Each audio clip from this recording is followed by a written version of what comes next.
পত্রিকায় এর বিপরীত সংবাদ, অর্থাৎ জোট করলেও ভোট করতে হবে দলীয় প্রতীকে, এমন নিউজ দেখে আমরা বিস্মিত হয়েছি।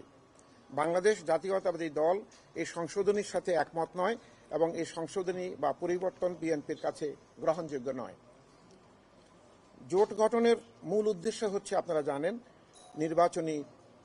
নির্বাচনে জয়ী হওয়া।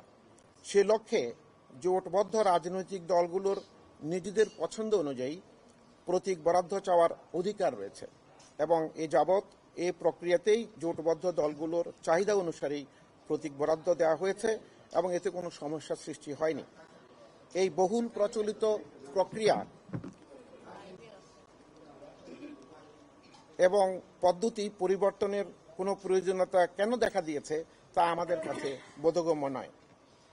তাছাড়া নির্বাচনে প্রধান স্টেকগুলো অর্থাৎ রাজনৈতিক দলগুলোর সাথে কোনো আনুষ্ঠানিক প্রাক কনসালটেশন ছাড়াই এমন একটা মেজর সিদ্ধান্ত গ্রহণ অনভিপ্রেত এবং আমাদের কাছে গ্রহণযোগ্য নয়। এতে রাজনৈতিক দলগুলোর গণতান্ত্রিক অধিকার ক্ষুণ্ণ হয়েছে বলে বিএনপি মনে করে। জোটবদ্ধ হয়ে নির্বাচন করা আরপিওতে বৈধ এবং সেটাই দীর্ঘদিনের অনুসৃত রীতি বা পদ্ধতি।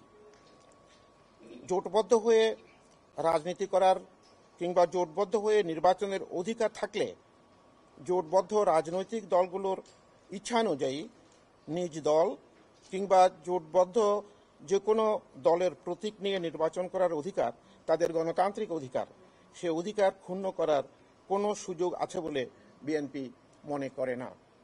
তাই আমরা আরপিওতে 20 অনুচ্ছেদের পূর্বের বিধান বহাল রাখার প্রয়োজনীয় ব্যবস্থা গ্রহণ করার জন্য নির্বাচন কমিশনকে অনুরোধ করেছি এবং আজকে এই ধরনের সেমিনার লেটার আমাদের উপদেষ্টা পর্যায়ে সরকারের আইন উপদেষ্টা মহোদয়ের কাছেও পৌঁছে দেওয়া হবে।